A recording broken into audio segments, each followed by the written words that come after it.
My sense, Richard, is that this is almost a bookend book. The genetic book of the dead is almost like a bookend to the selfish gene and the extended phenotype. To what extent had you been thinking about this a long time and you're kind of closing the circle there? That's a very perceptive remark. I think it is a bookend is a lovely image, and I think that is what it is. It doesn't contradict anything that I've said before, far from it, but it looks at it in a different way. I called it a Darwinian reverie, and it is a kind of thinking aloud along the same kind of lines as the selfish gene, but in a slightly different way. Yeah, in a way, you're doing history as science. And I always think of history as a science. I mean, archaeology, paleontology, geology, cosmology, everybody accepts these as science, as historical science. And in a way, Darwin was himself one of the first historical scientists in how he perceived the evolution of islands, for example, in the Pacific, not as different types of islands, but at different stages in an evolutionary process. And in a way, that's kind of what you're doing here, looking at different organisms at their current bodies and then trying to infer from that a history. Yes, it's my belief that the animal itself, and especially its genome, is a kind of written record of its history, of the history of the environments in which its ancestors survived. So we can't do it yet, but my conceit is that a zoologist of the future, a scientist of the future, will be able to pick up any animal and with its genome read as though it were a book describing the series of ancestral worlds. Of course, there are a whole lot of different ancestral worlds at different stages of history. And so it has to be a palimpsest with recent writings overwriting earlier ones. Could you explain to our audience what a palimpsest is and why you're using that as Yes. an analog? Uh, a palimpsest is a manuscript. It would have once upon a time have been a papyrus or vellum, which was, because it was a scarce commodity, had to be reused. And so they would partially erase what was there before and write over it. In the book, I illustrate it with my dear friend, the late Bill Hamilton, who had the habit of writing postcards as palimpsests. He would write in blue ink, and then he would turn it through a right angle and write in red ink over the top. And because of the different color, you could actually read both. That's a slightly eccentric sort of palimpsest, but it's a kind of illustration of what a palimpsest is. Yeah, it's a nice analogy because the reason we have those palimpsests from the Middle Ages is because paper was so rare and expensive that they simply had to reuse it. And in a way, I guess your argument is that evolution has to deal with limited resources. And so you just have to use whatever's available and you just write over the past and keep pushing forward rather than cleaning a blank slate and starting over.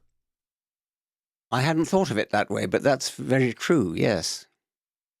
So, I mean, your first example that Yana illustrated was the horned lizard, which is from this desert out here, Mojave, not far from where I am. So I've seen those, and it is quite striking. I've never thought of it that way. You look at it, and that's what the desert looks like. That's what the dirt and the rocks look like, the back of the lizard. So you could say, just looking at the lizard could be sitting on a black piece of paper. You could infer where it lives. It has the desert painted on its back, and we have various other. By the way, that's a photograph. That particular one is not a drawing.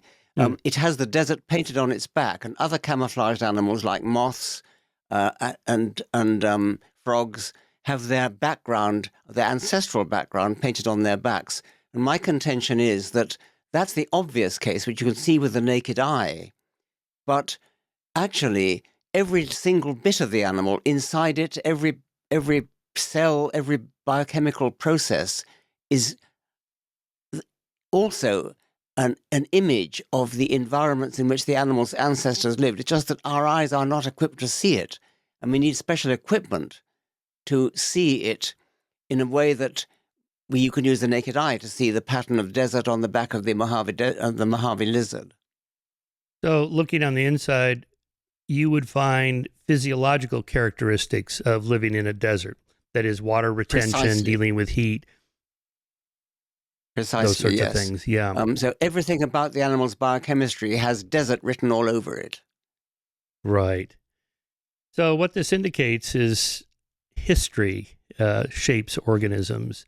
And this is, one way to, in terms of our mutual interest here in countering creationists and intelligent design theorists, is they don't look designed from the top down by an intelligent designer. They look like history cobbled together over long periods of time.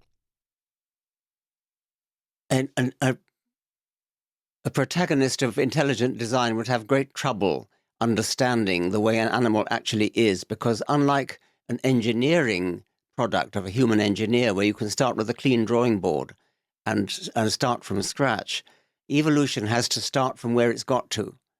And that means that it's cobbled together in a way that is unmistakably a cobbling rather than a piece of deliberate engineering. Yeah, I always like Gould's example of the panda's thumb, that it's not a thumb at all. I mean, if you were a designer giving a panda bear a thumb, you wouldn't just use the radial sesamoid wrist bone and have it extend out a little bit. It's kind of clumsy. That doesn't look like a design at all. Precisely, yes. And you have other examples of that, of like what's the nerve that runs down the laryngeal nerve, which goes from the brain. It's one of the cranial nerves, it's a branch of the cranial nerve, which goes to the larynx. And instead of going straight to the larynx, it goes down into the chest and loops its way around the aorta and then goes straight back up into the neck again. And in a giraffe or a large dinosaur, that's a major, major detour. But because you have to start from there, it's a piece of imperfection which is necessarily there because of history. Right. And I remember that show you did with the giraffe. They were dissecting a giraffe from a zoo, I think it was. That's right, yes. That was an amazing episode. It was a show called Nature's Giants, Inside Nature's Giants, and each week they had a different major large animal. And I was involved in the dissection of the giraffe. It happened to have died in a zoo, unfortunately. And we dissected out, well, I assisted in dissecting out, but not really done by me, this nerve. And we watched it whizzing straight past the voice box, which is where it's supposed to end up, going within half an inch of the voice box, and going way, way, way down into the chest and coming straight back up again. And that's got to be an uneconomical way of doing it. It might even have bad effects upon the vocalizations of a giraffe, which are pretty pathetic, by the way. And why did it evolve that way? Well, in the ancestor of all mammals, which would have been a fish, the equivalent of the larynx, it wasn't a larynx in those days, it was one of the gill arches. The nerve went straight across. It wasn't a detour at all. And then when the mammals started to evolve a neck, and in the giraffe's case, a very long neck, each step of the way, each increment in the length of the nerve, the marginal cost of the increment was slight compared with the major cost of an upheaval in embryology, which would have been necessary to jump the nerve over the blood vessel. So rather than jump the nerve over the blood vessel, it took the line of least resistance, which is to slightly elongate the detour of the nerve. So each slight increment in the detour, the marginal cost was very slight. And it would have been, if you'd been an engineer starting from scratch, you would promptly have changed it. You'd probably have said, oh, that's ridiculous, we're going to remove it and jump it over the nerve. But that can't be done because evolution is imprisoned by history. Yeah. Yeah, that's such a beautiful example. Talk for a few minutes about the restraints on evolution. That is, say, the role that physics has on that. Like the giraffe's neck couldn't be twice as long as it is now, could it? No, that's right. I mean, you have restraints of blood pressure and things like that. Yes. It's because of the pressure, the necessary to push blood up to the head. The giraffe is probably about as high as it can get. I'm rather skeptical of whether those big dinosaurs that we see in Jurassic Park really did browse off the tops of trees. I'm wondering whether they actually got that high, because pumping blood up that high is a major problem in physics. If you plot a graph, which I've done in the book, showing blood pressure against height. The giraffe is an outlier. It's way off the curve, and it must be about as high as it can get without putting too much strain on the heart. Yeah, I mean, like if you think about life on other planets, if there was a planet like Earth, but it was twice the gravity, say, you couldn't have a giraffe, or the elephant's legs would have to be twice as thick as they are. It's nice to speculate about what would happen on planets with different gravity. If you had a planet with gravity the strength of Jupiter, say, then something like a mouse would be flattened against the ground. It would be built like a rhinoceros. Whereas on a planet with very weak gravity, an animal the size of a rhinoceros will be built like a spider with long, thin legs. So all animals are heavily constrained by gravity and other forces of physics. Yeah, I remember those science fiction movies from like the 1950s where they have like spiders the size of a house or whatever. This is just not possible by physics and the way evolution works, right? Not possible in a planet of our gravitational field, but on a planet with a weaker gravitational field, it might be. Because it has to do with they don't have internal skeletons, which you would need to be larger like that. If they came down to Earth, then they couldn't get about on those spindly legs. Yeah. Well, what I'm getting at is these restraints on constraints on perfection that you wrote about. Older scripts of the palimpsest restrain newer scripts. You can only write so many new scripts on top of the old ones. You can, but they're restrained by these various, I guess, physical restraints. Yes, that's absolutely right. And I've listed, I think, about 4 or 5 different constraints on perfection. I mean, animals are pretty damn perfect. I mean, they are remarkable, but you can see the imperfections, which are very revealing. And there's something that a creationist couldn't cope with. Yeah, let's talk about adaptationism and so-called perfectionism. I mean, I'm not even sure if you said the animal's perfectly adapted, what perfect means as an adjective there. How would you know that it's perfect? Yes. As you probably know, adaptationism is a very controversial matter among evolutionary theorists, and Lewontin and Gould, whom you quoted earlier, were very adamant that animals are very far from perfect. On the other hand, my mentor, I suppose one of my tutors at Oxford, Arthur Kane, wrote a paper called The Perfection of Animals. And I'm kind of on Kane's side, but with the reservation that there are all sorts of imperfections which are themselves very revealing. I mean, there are conflicts between different pressures. For example, the pressure to be good at attracting the opposite sex is incompatible with the pressure to avoid being eaten, for fairly obvious reasons, because that which is attractive to a member of the opposite sex by being conspicuous and brightly colored, say, is also conspicuous and brightly colored to a predator. And so you cannot be perfect both ways. Either you got to go for being sexually attractive, or you got to go for being cryptic and not being eaten. And somehow you got to come to a compromise between the two. And different animals come to a different place along that compromise. You can't have both strong limbs, strong bones, and fast bones, because in order to be fast, something like a horse, in order to be fast, needs to have long, thin bones, light bones, long and thin, and that makes them vulnerable to being broken. And so there's a compromise between the different pressures. There are economic compromises. Nothing is cheap. There's no such thing as a free lunch. Everything in evolution has to be paid for.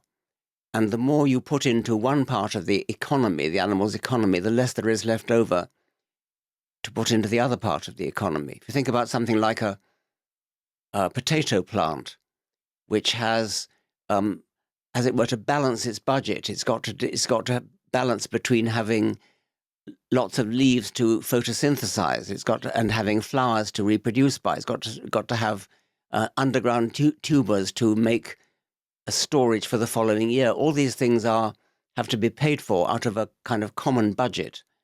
And what you spend on one part of it is not available to be spent on another part of the animal's economy.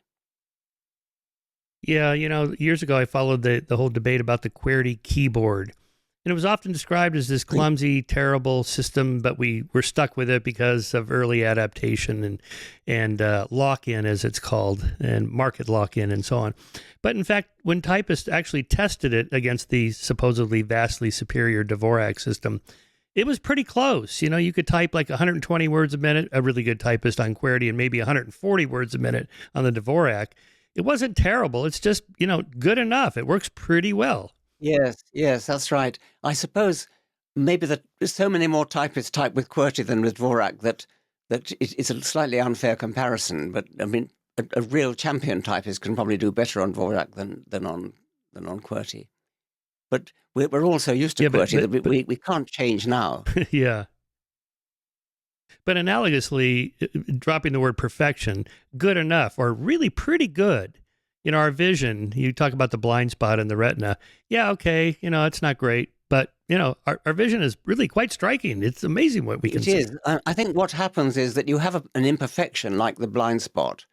And it would be better if we could do without that. But we're stuck with it because the whole embryology is built that way.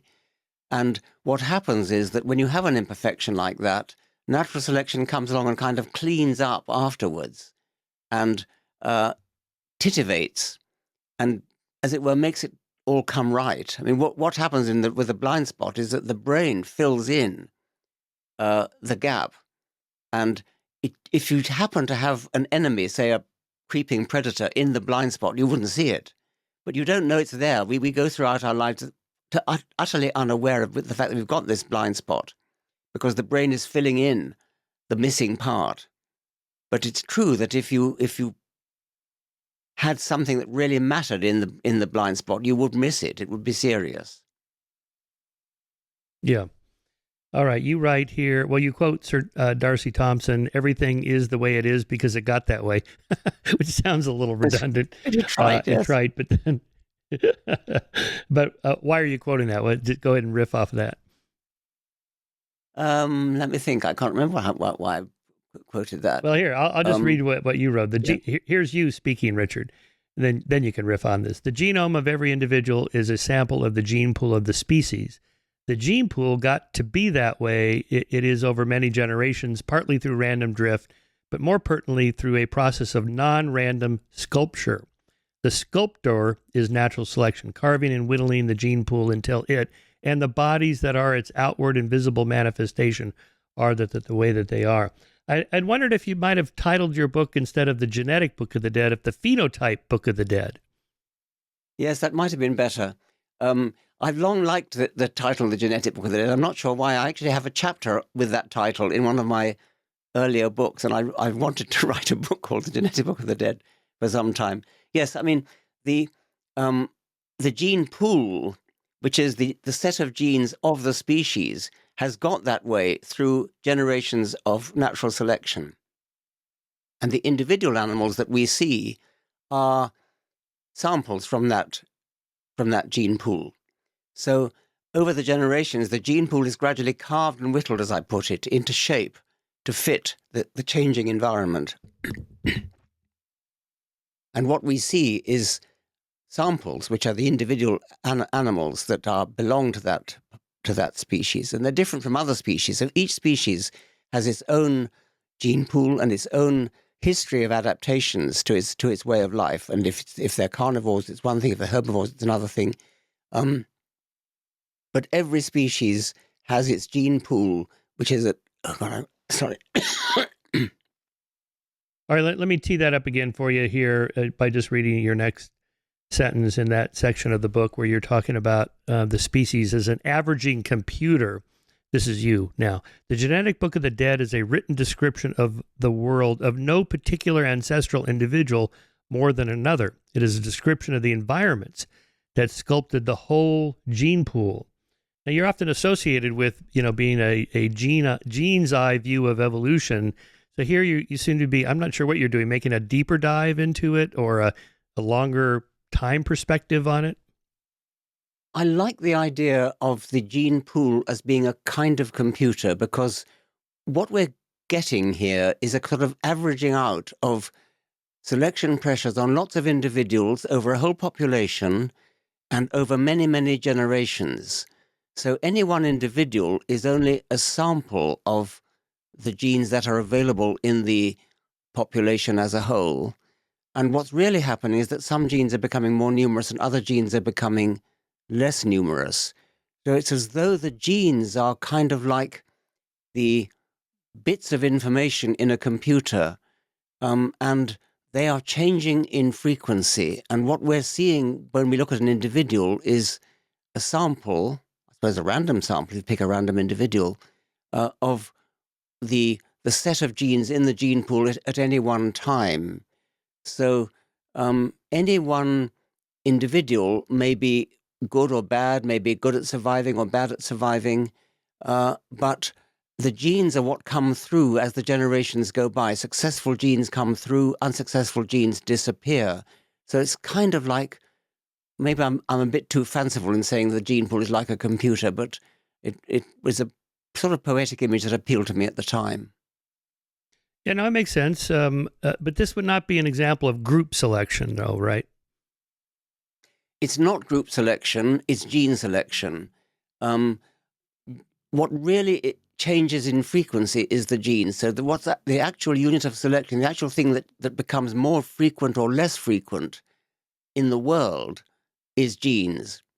And they do it by programming individual bodies. And individual bodies I call vehicles for genes. So genes are replicators, individual bodies are vehicles. And the average effect of a gene, averaged over many different individuals, over many different generations, is what determines the success of the gene as the generations go by. So the gene pool becomes filled with successful genes which are successful in building bodies. Now, if you want to make group selection work, you've got to say something like that the group is a vehicle. And those genes that are good at building groups are the ones that survive. Well, building groups is not what genes do. I mean, you could just about imagine a kind of very slight indirect way in which they could. I mean, you could say, for example, that, a tendency to cause the species to disperse would be a sort of group-level characteristic. And you can just occasionally get away with that kind of thing, but mostly what genes do is influence the embryology of individual bodies. And so by far the dominant level of vehicle in the evolutionary process is the individual body, and the replicator is the gene. Right. So when a female selects a male peacock by the colorfulness of their tail feathers, they're just operating on what they can see. That's the phenotype. That's the body. But of course, that's built by genes. So by proxy, they're selecting for genes. Is that what you mean? Precisely right. Proxy is a very good word to use, I think. Right. So, by the way, I like the discussion in your book of what happens when you erase a file in your computer and you think it's gone. It's not gone. It's still in there. Yes. So be careful what you type and what you search. I always like those stories, those crime stories where the guy erases his computer, but the search history that's still buried in there, he typed in like, how long does it take a body to decay? Yes, quite. After his wife was discovered in a shallow grave in his backyard. Yeah. So careful what you do there. Very good analogy with the human genome. So there you're arguing that it doesn't pay to erase the genes entirely. So there was those stories about, turning genes on so chickens' teeth re-erupt because they used to have teeth millions of years ago. Yep. Horses. That's not deliberate, though. I mean, that's just accidental. It's not that they stick around because they might be used later. That would be a misleading way to put it. Right, because there's no directionality to evolution. It's not anticipating future environments. But is there any kind of teleology to evolution? Yeah, go ahead. Yes, there is, in the sense that you can say that the purpose of a bird's wing is to keep it aloft, and the purpose of teeth is to grind food up. I mean, that you can easily say. But teleology in the sense of aiming towards some distant goal, there absolutely is not. No, what there is short-term advantage, which shows itself in the form of what looks very much like purpose, and the metaphor of what we think of as human purpose works very well, as long as you remember that it's never, ever anticipating the future. Certainly, it can't do that. So there you get that idea of exaptation, or Darwin's explanation for the poor, the intermediate stages of a wing. It wasn't a poorly designed wing early on. It was a well-adapted something else that then got co-opted later. It was good for gliding, or for heat loss, or something like that. Yes. Right. So, again, you're scientists of the future, SOF, which another metaphor I like, looking at these different stages of wings, much like Darwin looking at these different islands in the South Pacific and inferring from them a history. That's what you're talking about there, kind of piecing together from current organisms what the past might have looked like. Exactly. Yeah. All right, let's look at some of these other examples, particularly from the human palimpsest of our spine. So you have a skull on one end, and so forth, and vertebrae, and from there, you could just look at a human and say, well, they must have been at one point a quadruped. Yes, and we suffer lower back pain, many of us, because our spine was not meant to sit vertically; it was meant to sit horizontally, and so we are suffering from the fact that we are recent relics of a quadruped. Right. You quote Haldane here, JBS Haldane. We pass our first 9 months as aquatic animals, suspended in and protected by a salty fluid medium. We begin life as saltwater animals.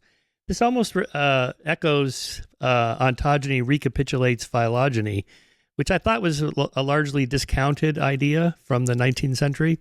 Is there any truth to that? Yes, it is largely discounted, but I don't think you're right to necessarily fault Haldane on those grounds. I think simply to say that we carry, it's a slightly poetic image, we carry a relic of ancient seas in our bloodstream.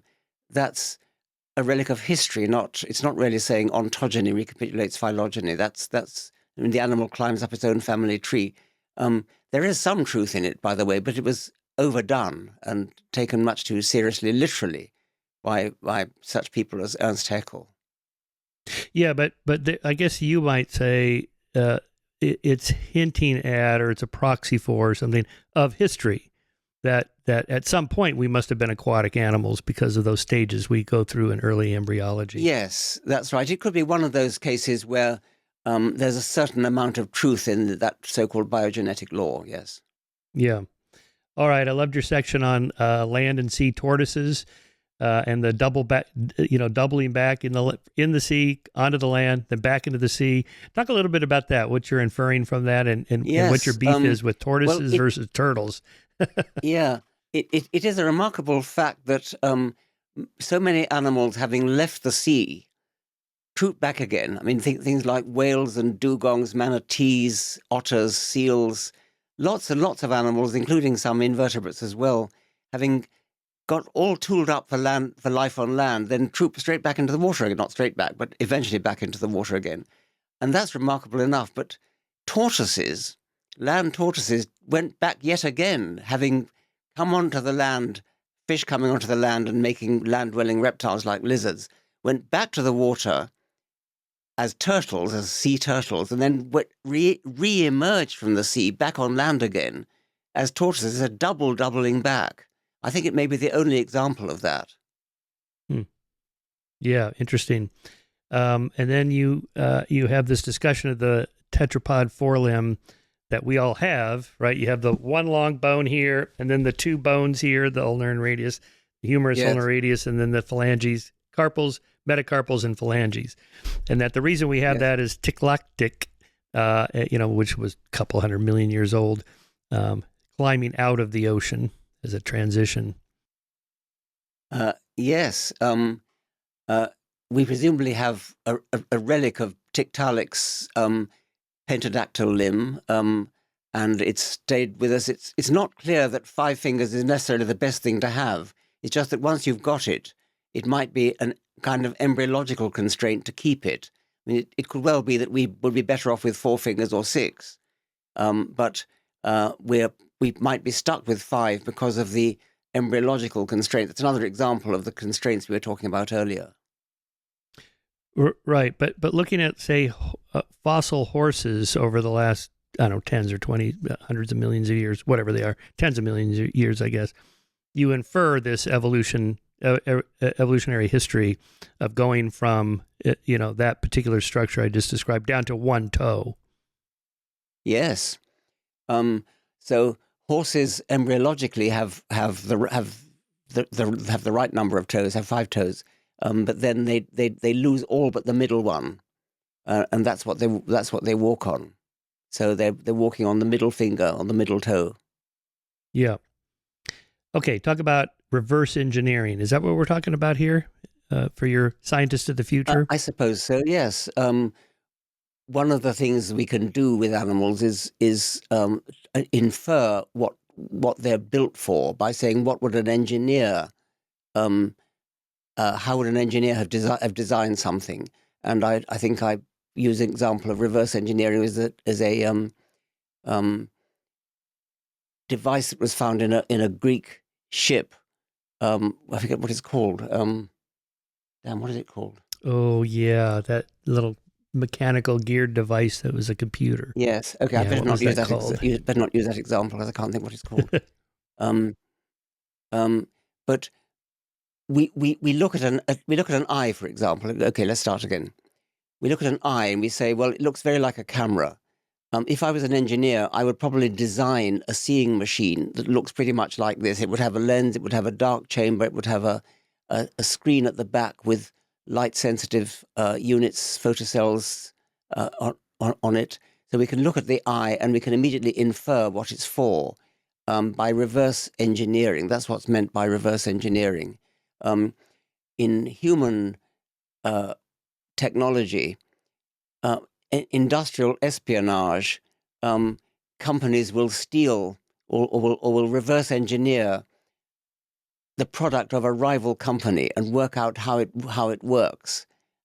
Take it to bits and work out how it works. Reverse engineering. We can do that as biologists. We can look at an animal, we can look at an organ, and reverse engineer what it must be for. Yeah, you've probably heard these stories about ufologists talking about the government having a reverse engineering program for crashed spaceships. Well, that's not true. But all governments do have reverse engineering crash retrieval programs dating back to the First World War. Whenever a foreign asset plane crashed in our territory, we're going to grab it, take it apart, and see what they're doing. If their engines are slightly better than ours, or if their wings are better than ours. So that's always gone on. And it's a way, like you talked about Matt Ridley's book, How Innovation Works. No innovation comes out of the blue. Everything builds on everything else historically. Yes. And most things have actually been invented many times independently, and we are wrong to honor a particular individual as the inventor of something because somebody else had probably invented it at the same time. Yeah. Well, but that applies to to evolution in the sense that there's only so many ways to design things. This is the convergent evolution of Simon Conway Morris. Wings are going to have to be structured a certain way by the physics and aerodynamics of flight. And if you're on a land, you have to have something like legs. If you're in the ocean, you have to have something like a fusiform body so you can push through the thick aqueous medium and have fins or of some sort. Yeah, and so on. But not wheels. You Not can't wheels, have yes. wheels. That's right. Why is that? Well, I think it's because the axle would get, all the nerves and blood vessels would get twisted around the axle. So it would have to be a sort of free running, freewheeling thing that without any blood supply, without any nerve supply. The nearest approach is the flagellum of a bacterium, which does actually freely rotate in a bearing. And that's because it doesn't need to have a blood supply. I mean, it's only a bacterium. Yeah.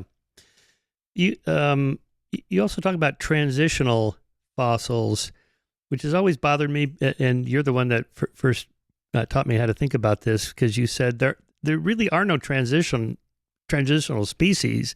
No species are sitting there going, "Oh, I got to climb out of the water and live on the land, so I'm going to get halfway there right. now." Yes, yes, yes. Well, Mike, I think it was you who made that rather clever remark that when creationists say there's a gap in the fossil record, and then you fill the gap, and they say, "Well, now there are two gaps." Yeah. I think that was your joke, wasn't it? Yeah. Yes, it was my joke. Yeah, but they'll never be satisfied, right? Because Yeah. it's the wrong approach to how evolution actually works in the here and now, not in some long-term goal process. Yes, that's right. Everything is here and now. Everything is short-term usefulness, short-term survival. If the animals are rushing headlong towards extinction, there's nothing to be done about it. They will go extinct. This may be what drove, for example, the Irish elk. I just got back from Ireland, where in the Irish peat bogs there was this huge, great deer with gigantic antlers, and it's quite possible that it was driven extinct by its own sexual selection for bigger and bigger and bigger antlers. And right up to the last moment when the last one perished, it was still the most sexually attractive one around. And so that's a good example of where you get an incompatibility between two different selection pressures. Let that be a lesson to the males of our species. Yeah. Competing for females. Yeah. Right. So you had these, back to constraints on perfection. Here's the 5 that you listed. Sorry. This is from, I think this is from your phylogeny book. Time lags, historical constraints, lack of available genetic variation, constraints of costs and materials, and mistakes due to environmental unpredictability. Yes. Well, for example, you might say, as I did, why don't pigs have wings? And there are all sorts of, you could say, well, it wouldn't benefit them to have wings. That's one possibility. Or maybe it would benefit them, but they never get the necessary mutations. That's another kind of constraint.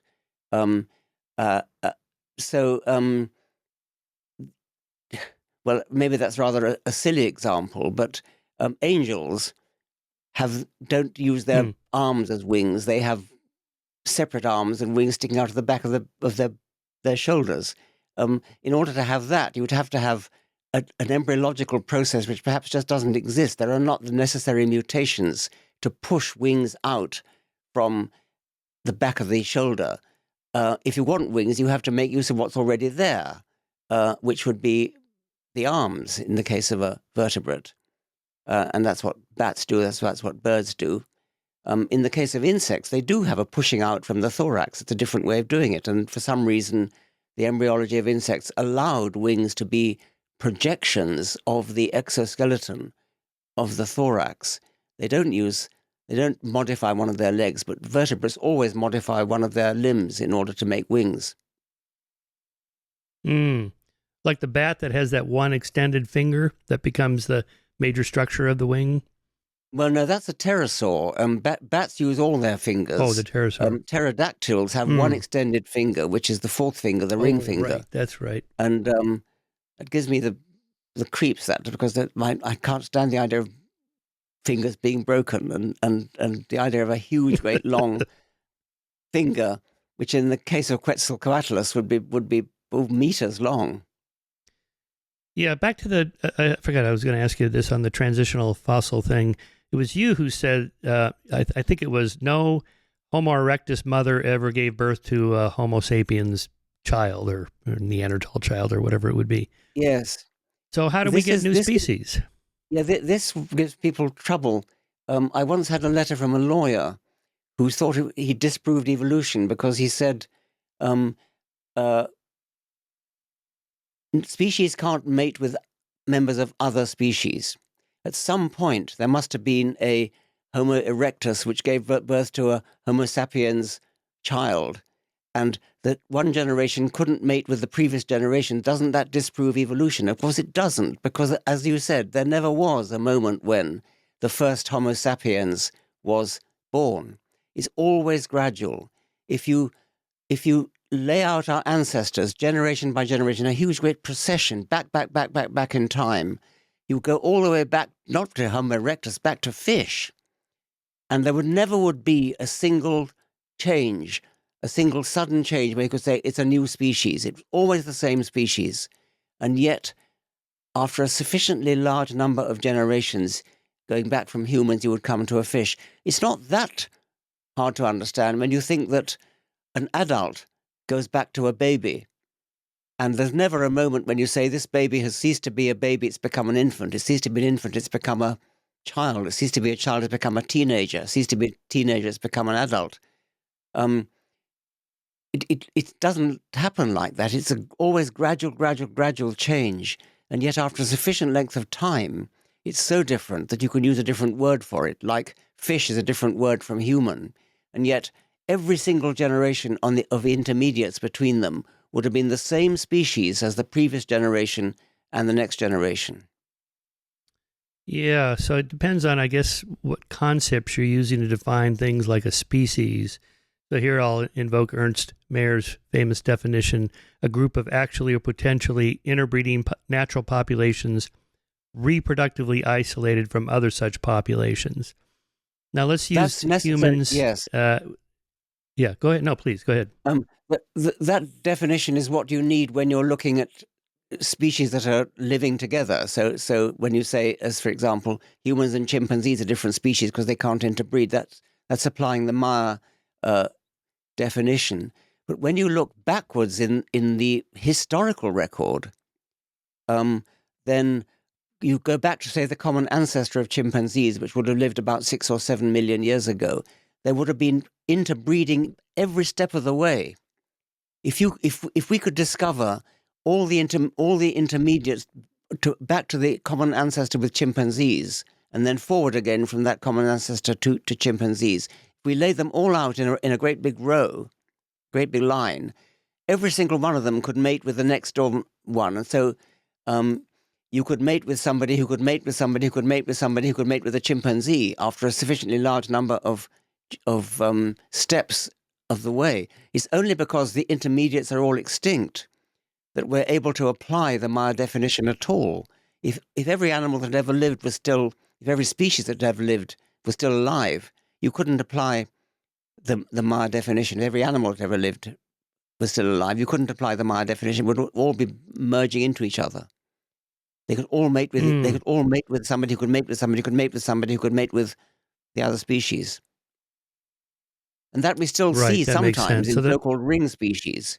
So-called ring species where the intermediates are all still alive but geographically separated. And the classic one is the herring gull, lesser blackback gull around the northern hemisphere, where you start with herring gulls in say Britain, and then you go round in a westerly direction right round the world, and they gradually change into lesser blackback gulls until when you get back to Britain again, you've got these two species which can't interbreed, but every step of the way round, it's a great oversimplification, by the way, this is the classic story, every step of the way round the globe, they can interbreed. And there's another similar example with salamanders in around the Central Valley of California, the Ensatina genus. You start with the southern end of the Central Valley, and you go up the western side, and then across the northern side, and then down the eastern side back to where you started. And the salamanders can interbreed all the way round. But by the time you get back to where you started, they can't interbreed. Yeah, California Ensatinus. I know that because the person I took Introduction to Evolutionary Theory from, Bayard Bratstrom, just died at 93 a few weeks ago. And he was a herpetologist. And this is one of the things he studied was reproductive isolation of these lizards based on their bobbing behavior. So like one species would bob like twice up and then hold it and then twice up. And then the other one would do like 3 times slowly or whatever. And if they weren't the same reproductive, I guess what you say, behavioral cues, then they wouldn't mate. Or they would, depending on. So he built these clever little rubber lizards with pulleys, and he had little cams that had them doing the bobbing for the real lizards. Really funny. That's very nice. Yeah. But he pointed out that, back to your point, each of the species populations overlapped a little bit around the desert and the Central Valley of California, and they could all interbreed. But if you took two of them fairly far apart, a couple hundred miles apart, they could not interbreed. Yeah, that story about the bobbing heads. We had a little puppets that he manipulated. There was a German worker called Drees who did the same thing with jumping spiders. Jumping spiders semaphore with their front legs. And each species has a different kind of pattern of semaphoring. And it's very important they get it right, because they could be attacked by the female if they don't get the right semaphore pattern. And he built model spiders with wire limbs, and he had a little electromagnet under the floor, and he was able to manipulate the up and down semaphoring of these wire limbs by switching on and off the electromagnet. And he did the same thing as your man with the lizards. That's really funny. By the way, when I took that course, that was 1976. I had just graduated from Pepperdine, started graduate school, and I was a Christian at the time, and I was sort of a creationist. I thought you were supposed to be a creationist because I'd read Duane Gish and Henry Morris and the whole young earth creationist stuff when I was fumbling around trying to figure out what I should believe about stuff. So just for fun, I took Bayard's class Tuesday night, 7 to 10 for 3 hours. And I remember sitting there thinking, oh my God, this stuff is real. This is true. I thought this was all bullshit. Yes. Did I tell you, I had a similar story. Sorry? I had a similar story. A young man came to Oxford from somewhere in America, and he was a young earth creationist, and he attended my course of evolution lectures. And after the last lecture, he came to the front and he slammed his fist on the table and he said, "Gee, this evolution, it really makes sense." That's really funny. Yeah, it shows the problem of hooking your faith to some kind of factoid about the world, and turns out the fact is not what you thought it was. Then what do you do? Quite. You know, I often make this point to when I'm debating theists who insist that, let's say, Jesus literally rose from the dead. Not metaphorically, not a mythical truth or a literary truth, but it actually literally happened. This guy named Jesus really lived. He was dead, really dead for 3 days, and then he rose from the dead. Okay. And then we do these debates and we go back and forth. But I always preface by saying, if I could convince you tonight that, you know, my arguments are better than the other guy's arguments, how many of you would abandon Christianity in the audience? And it's like, well, no, of course I wouldn't. It's like, right. So what do these arguments have to do with it then? Yes, exactly. Yeah. Well, I mean, you've spent much of your career and life dealing with that. Science and religion. Where are you now in terms of the relationship of that? Is there any way to square the circle for religious people beyond saying, well, this is just my faith, or I think it's mythically true, it works for me, but I'm not claiming it's literally true? Well, going back to what you were just saying before that, do you know Kurt Wise, I think he's called, who is a young earth creationist who's actually well educated in geology. He did a PhD, I think, at Harvard, I think under Steve Gould, actually. He wrote an essay in a book called Just 6 Days, I think, in which he said that if all the evidence in the world pointed to an old Earth, I would be the first to admit it, but I would still be a young earth creationist because that is what Holy Scripture teaches me. Now, that is an astonishing piece of doublethink, because he's not ignorant. I mean, he's a highly educated paleontologist who knows the facts, and yet the power of Scripture is so great that it will override even what he knows to be true. Yeah. Well, I guess in his mind, then, it would be scriptural truth is a higher form of truth, something like that? Apparently, yes. But you were asking about squaring the circle, and there are many people, of course, who do, and they take all the science seriously, but they just think that, oh, somehow God is the ground of all being, or something of that sort. and I've never really understood what that Mhm. means. But there are plenty of people who do. Mind you, when you meet a scientist who claims to be religious, I think you have to ask them what they really actually believe. And they may be sort of, in some vague sense, spiritual. But if you actually ask them, do you believe Jesus rose from the dead? They either say no or they evade the question. Yeah. Well, you and I have talked about this before. The Ken Millers of the world who aren't making any claims, or Martin Gardner. I'm not claiming any of this is true in a scientific sense. It's just what I believe. Okay, that's kind of the end of the conversation. But most theists that make serious arguments about this, and most intelligent design theorists, they're not making that argument. Like, if you give them a Jordan Peterson or a Joseph Campbell kind of mythological interpretation of scripture and so on, they're not buying it. If you say, well, maybe the resurrection didn't happen literally, but it's still true mythically, and it works Yeah. as a model for your life. I've tried that. Yes. And most Christians I try that out on go, oh, no. Yeah. It has to literally have happened, or there's no reason to be a Christian. Yes. Well, the really devout ones say that, yes. They say the resurrection is Yeah. non-negotiable. It's Yeah. I don't know what to do with that. It's like, I'll tell you a funny story. I was just at this conference in Florence, Italy, a couple of weeks ago, sponsored by Peter Thiel, the co-founder of PayPal and Facebook and, so on. Anyway, he's a Christian, and he's interested in the intelligent design arguments. And at this conference in Florence was Stephen Meyer and Paul Nelson and Bill Dembski, the big names in intelligent design. Creationism, and they seem troubled by a handful of arguments. The origins of life, you already know these. The Bow Plan. Why were there are these major steps, these major transitions in evolution? How do you explain? You guys, you Richard Dawkins of the world, you can't explain this, right? So one of the things I said was, well, maybe even if people like Richard are wrong, or they're incomplete, or we don't have a full explanation yet, how do you think it happened? I mean, is it like God intervenes into the historical sequence every million years, every 1,000 years, every single organism? And how does the deity do it?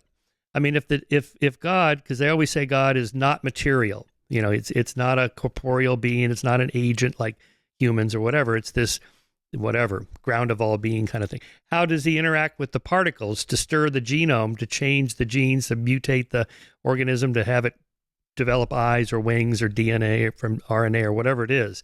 And they don't really have they said, well, we don't know. That's not our job to figure that out. Yeah. And is your answer to yes. Yeah, because I guess ultimately what you and I are looking for is some sort of bottom up, a crane, not a skyhook in Dan Dennett's metaphor. Just yes, exactly. At some point you have to have a bottom up Steve Gould is explanation.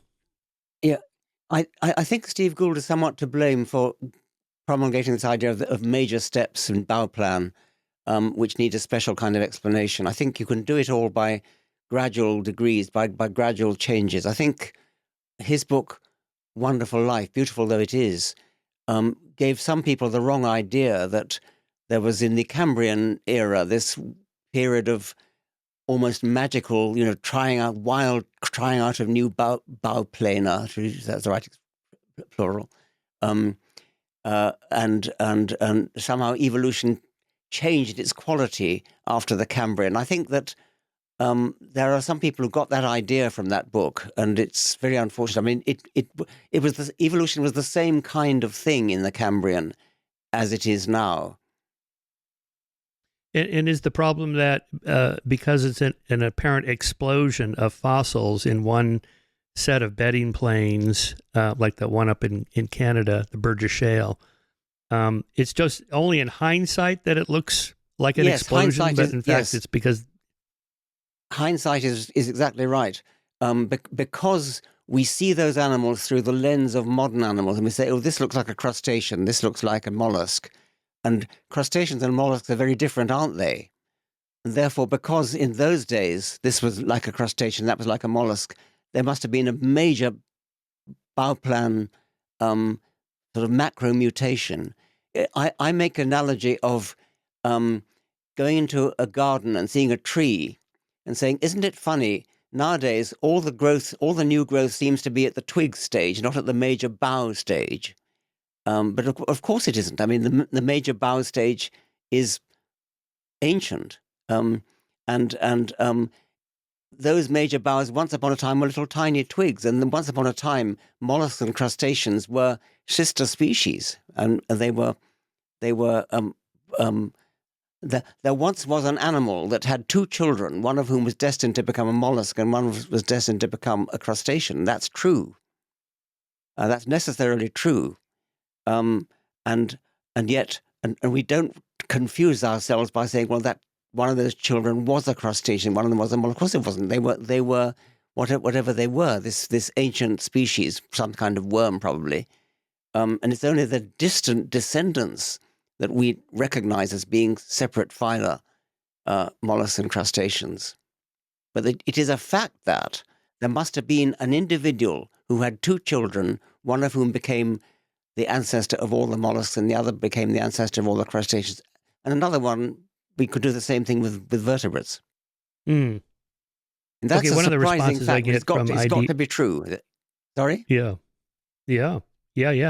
Well, one of the answers I get from the intelligent designers that don't want to invoke God, like every other day he's intervening into the system, is that the designer front-loaded into the laws of nature, an evolutionary process. So what you're describing as, your bottom-up cranes of designing these things is just a reflection of the deity's laws of nature set up ahead of time and to unfold.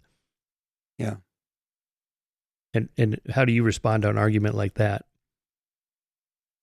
Well, I suppose I respond by saying you've got to explain where the front loader came from in the first place, and what we have in the way of biological evolution is an explanation in terms of primordial simplicity, which is what we require in order to be satisfied with we got an explanation. If you begin by postulating a complex front-loading designer, you've sold the past. You've destroyed your whole argument. You've cut the rug from under your feet. Interesting. And then another one of their beefs is how to get from RNA to DNA, if that's the sequence. What is the latest on that in origins of life research? How did we get DNA? I'm not sure about that. I mean, I think the RNA world theory of the origin of life has a lot going for it, and it seems to me to have. I mean, we certainly can't start with DNA. That's for sure, because DNA is what's been called a high-tech replicator. How the takeover, if it was a takeover, took place, I think is still a mystery. It doesn't mean will always be so, but for the moment, I think it is. Yeah. But in terms of your genetic book of the dead, could we look at organisms around the world in their genomes and see a history there and infer from that a sequence of how it got that way? I don't think you could infer how it started, if that's what you mean. But was that what you meant to get at the origin of life by looking at? Yes. Well, I mean like Paul Davies talks about, just as an example, sorry, we have that time delay. Paul Davies talks about a second Genesis. We should be looking for the origins of life, not on other planets, but here. Maybe there was an early experiment, and it's there. Yes, I mean that's an interesting thought, and I think he's right, because it's relatively cheap. You just got to look around the world. You don't have to go to Mars in order to, or rather, Proxima Centauri to find other life forms. It's the principle of looking for your keys under the lamppost, because that's where the light is.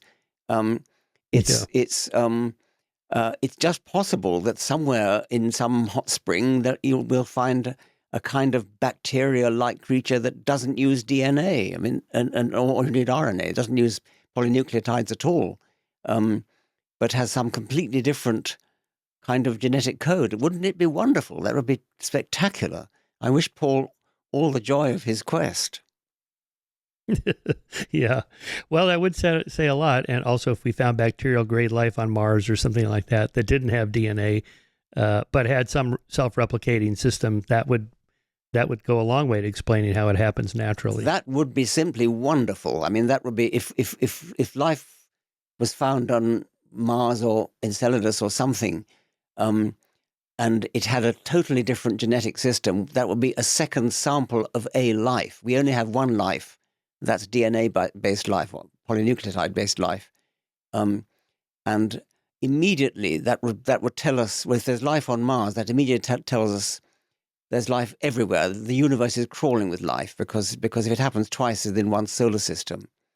And it would tell us so much about what is necessarily true of any life form and what just happens to be true of our life form. How much of our life form just has to be true and how much just happens to be true. That's a very, very important question to which we don't really have a proper handle on. Yeah, I've had a few scientists on the show talking about biosignatures and exoplanet atmospheres, which is promising.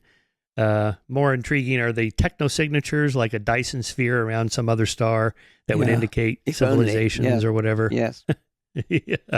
Yeah. So far, I haven't gotten there. I just had Sarah Walker on the show. I don't think we haven't released this yet because her book is not out yet, but it's on the origins. She does origins of life research at Arizona State. She thinks we need a whole new approach to the origins of life, that we spent a century and we haven't made that much progress.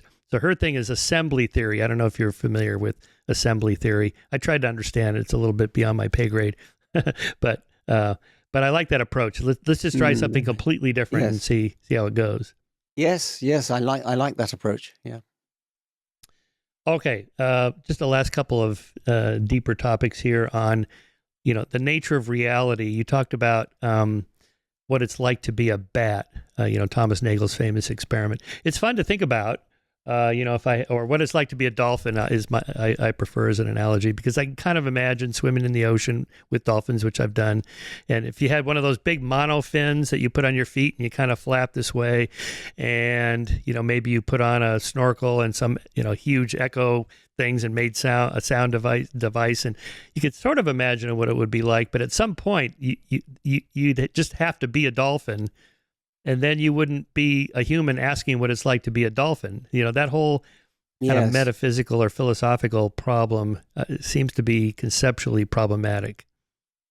Well, of course it is, and that's the point of Nagel's paper. But my feeling is that any animal, what it actually sees is not so much the real world as an internal model of the real world, which is useful to it.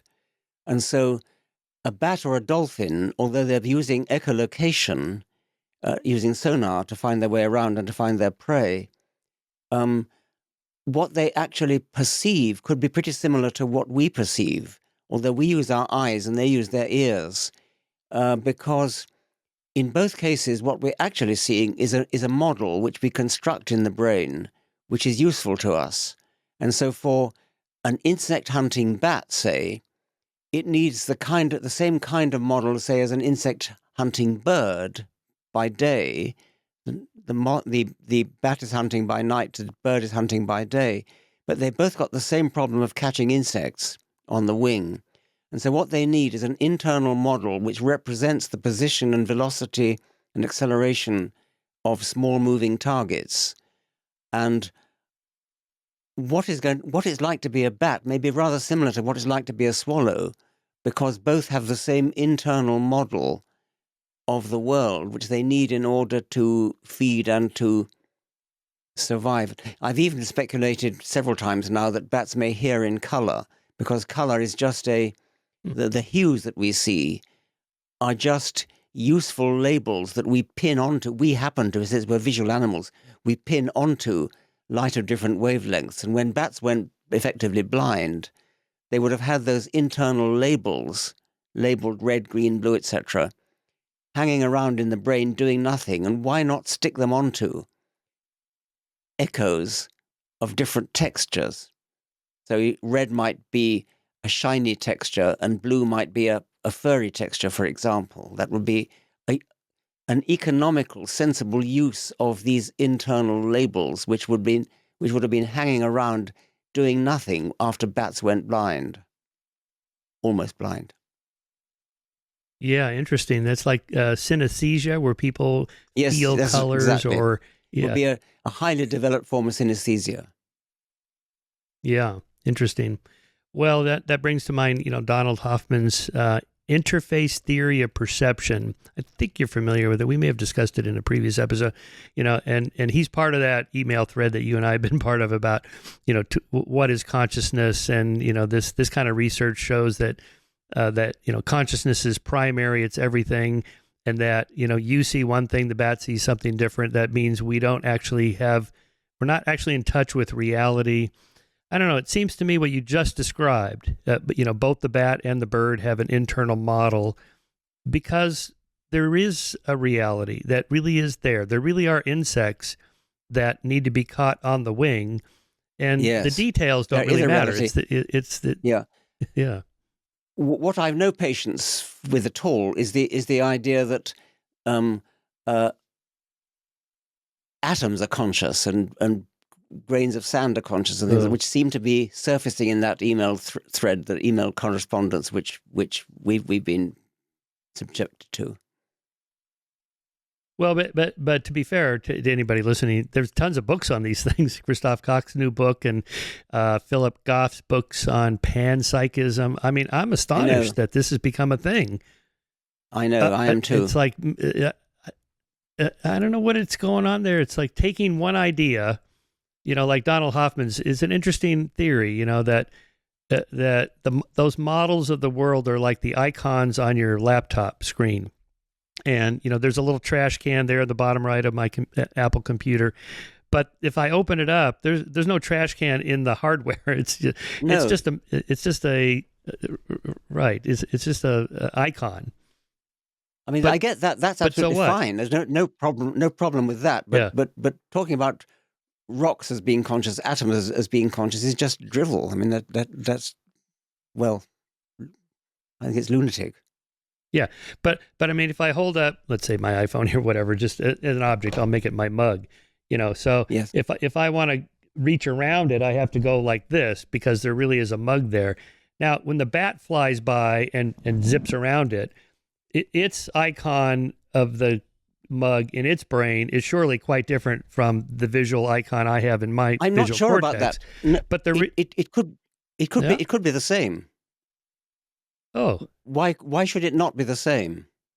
Why should it not construct in its brain a model of the mug, which would be pretty much the same as what you construct using your eyes? I see. So it has a neural network firing sequence that's probably quite similar to mine, whatever it would describe it as, if it could describe it. Yes. I see. Yeah. That's the answer to it then. It's not just that there is a reality, but that there really is a model inside that. Well, I was just riffing on this reality, because you had that discussion in the book about false colors, like the James Webb Space Telescope shows these gorgeous pictures of these distant galaxies and dust clouds and so on. But that's not what they look like if you look through the James Webb Telescope, which you can't look through. But these are added by the astronomers, right? Yeah, they're kind of false colors, which reminds me of fMRI brain scans. They're all false colors. When we think we see real colors, they're all false. They're grafted on by the brain as labels to light of different wavelengths. Yeah, so the brain makes its own false colors. Right. But so for colors, then that would support this more relativistic approach to reality versus an actual physical object, which seems different than colors. Well, I don't like the word relativistic, but yes. I don't have any problem with saying that the actual hues that we perceive, redness and blueness, are only arbitrarily assigned to long wavelength and short wavelength light. We needed an internal label to designate long wavelength light and short wavelength light, and we use hue for that. And I don't see why bats shouldn't use the same hues for echoes of different textures. Yeah. It's untestable, I suppose, but still. A lot of this, it seems to me, is just philosophical speculation that isn't testable. I don't know. I'm troubled by a lot of the big questions. Why is there something rather than nothing? What was there before the Big Bang? Well, let me try and get a little bit further. My theory about internal labels is not totally untestable. A colorblind person, you don't happen to be colorblind, I suppose, are you? No. No, okay. Well, a colorblind person, say, has never actually, doesn't know what it's like to see what you and I see as red. But I would maintain that in his brain, because the color blindness is a function of the retina, he's lacking in certain retinal pigments. So that's why he can't distinguish red and green. Nevertheless, the internal labels which he's inherited from his ancestral past for redness, the actual hue of red, are there. And so in theory, it would be possible to stimulate his brain, stick electrodes in his brain, and find the internal label. And he would gasp and say, "My God, what is this I'm suddenly seeing? I'm suddenly seeing a strange new color. Isn't that wonderful?" And it would be a revelatory experience for him. And I mean, I don't suppose it can ever be actually done, but at least that means it's not in principle untestable. Yeah, that's a good point, because there's those people that have been deaf their whole life and they're given a cochlear implant or whatever it is, and all of a sudden they can hear. And you see these videos, they're very moving. I mean, they're sobbing and like, oh my God, the world just opened up. Yes. I think sometimes Quite amazing. sometimes blind people who've had their sight restored, they can't cope with it and they prefer to go back to being blind. It's just too much. They haven't got the. I think you need to have a developmental experience of acquiring the ability to see, and they can't do it. So that Richard Gregory in one of his books has a rather sad story of a man who had his sight restored, having been blind from birth, and he just couldn't cope with it. Yeah, I think that was the case I had read when I was in college, Dick Gregory's book, Eye and Brain, I think it was called. That's right, yes. That patient could not, like if you held up the mug and the phone and said, which one is a cylinder and which one is a rectangle, they wouldn't know. Yes. Without the actual experience of touching and then coordinating the visual images with the touch images. Well, that's just probably a developmental thing. You grow up with those integrated things. Yeah. All right, Richard. Well, I love the new book. I love talking to you about the big questions. Do you think, you've been in science your whole life? If you came back like a century from now or 500 years from now, much of what we know now would still be pretty solid, or do you think all of it would be different, or some of it would be the same and some of it different? How do you think about that? I think it would be pretty solid, but I think there'd be a whole lot more that we don't know, which would be wonderful. I mean, I would love to come back in 500 years and see. I mean, I think evolution would still be true. Newton's laws would still work, and Pythagoras' theorem would still be true. But there would be a whole lot more things of which we cannot even dream at the moment. Right. And I think it's in some of those edge areas like consciousness. I just think these scientists and philosophers are going about it all wrong. Like when I had Christoph Koch on the podcast, and I asked him, this hard problem of consciousness, you think, we're going to get there soon. Then if I go to the Wikipedia page, there's like 15 different theories of consciousness. Why is that? There aren't 15 different theories of the Big Bang. There's the Big Bang and the steady state, the Big Bang one out, end of story. Or there aren't 15 different theories of geology, and plate tectonics, continental drift. It's pretty settled. Why haven't you guys figured this out? And his response was, one reason they invoke quantum physics is one answer. But when you go to the explanations for like quantum physics, like the double slit experiment and those sorts of things, the Copenhagen interpretation and the multiverse and all there's like 15 different theories there on the Wikipedia page. To me, this indicates that there's something wrong with the field, not wrong with it, but that there's some conceptual problem that hasn't been solved yet. And so none of these is emerging as probably the right one, and the rest of them are probably wrong. I think our brains are not designed to understand the double slit experiment. I think we have no right to expect necessarily that our brains are equipped to understand everything. And so we shouldn't necessarily be surprised that fundamental reality is ultimately strange to us, because our brains were shaped by natural selection to survive as medium-sized objects, chasing other medium-sized objects at speeds much less than the speed of light. And so we simply, our brains are not geared to understanding everything, and maybe that we can never understand. What I think is remarkable is how far we have got. I mean, it's astonishing that there are people in the world who, if they don't quite understand quantum theory, pretty close to it, and Yeah. How the human brain is so emergently powerful, given that it was only designed to survive and reproduce on the African savannah, is a pretty mysterious fact. It is. That's another one of my favorite metaphors of yours. What did you call it? Middle land, I think, right?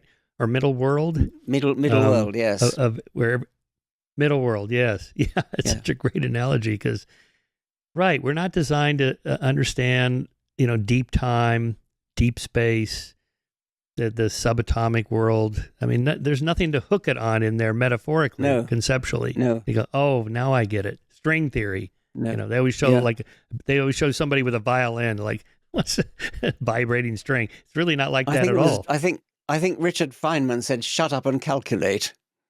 Don't Right. even try to understand. Just shut up and calculate. Yeah. Yeah, it'll be interesting to see when the singularity comes, if it comes through AI. Ray Kurzweil's been on the book tour. He's got his latest book is The Singularity is Nearer. I think his newest prediction is 2045. So he thinks a lot of these problems will be solved by AI. Yes. What do you think? Well, maybe. In other words, our brains are only so large. If we were 100 times smarter than we are, maybe these things would fall into place in our understanding. Maybe. I think that's plausible. What's implausible is that we do understand as much as we do, and yet we do. So there we are. Yes, yeah, that's true. Yes, it is. It is pretty amazing. All right, Richard, you've been generous with your time. I always appreciate that. You and I have to live long enough to see how these things resolve. Yeah. Thanks very much, Mike.